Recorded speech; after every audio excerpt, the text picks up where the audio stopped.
also carrying out, right? Cannot be one way.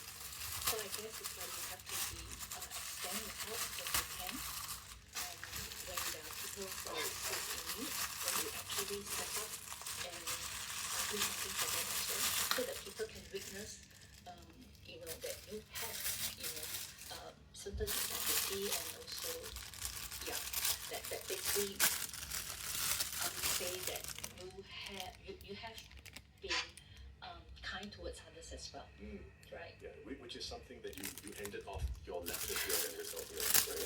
Always be kind to others. Yeah, exactly. I think that's very important. Where would the seed of this sense of importance of kindness, where did that come from? Upbringing, my parents. Definitely, I give credits to my parents.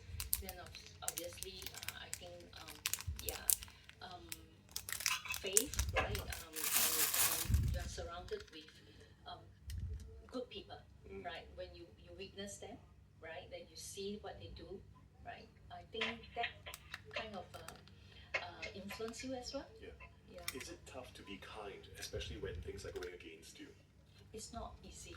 You always wonder, right? Even like sometimes I still wonder, like, what happened to my businesses in China? Like right now, I was told that it's still doing very well, and I was like, Seems a bit simple, right? a bit simple.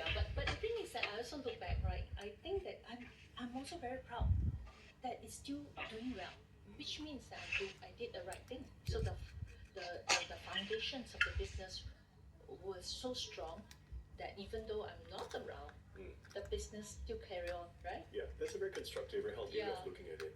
And also I want to ask, right, because you also shared with us how you felt this sense of betrayal during the second setback when you found your share of the business being sold when you were away. You know, is it tough also being kind when you feel betrayed? Actually, I always feel that it takes a while, and I still don't know why they do it to me. All right, but I have moved on. You know, like the frozen thing, let it go. Yeah, I basically was able to walk away and not feel so bitter anymore, because I think it only eat me up and in a negative way, and it will kind of like hold me back and not be able. Then I will be a victim of, myself, like Of the past. of the past, and I don't think that will help me at all. Yeah, and because there's another part of this letter that was quite resonant also, is that you are made for bigger things. Something along I those believe. lines. Yeah. I believe that things happen for a reason, and I think that maybe all these things that happen is just preparing me for a bigger and better things, right? So looking back, right where I am right now, I think I didn't do such a bad job, right? I got my children's. They graduate. They are now working adults. Yeah, I would say that I didn't do such a bad job. Mei Ching, an entrepreneur who bounced back each time she was knocked down, each time wiser and more determined to rebuild.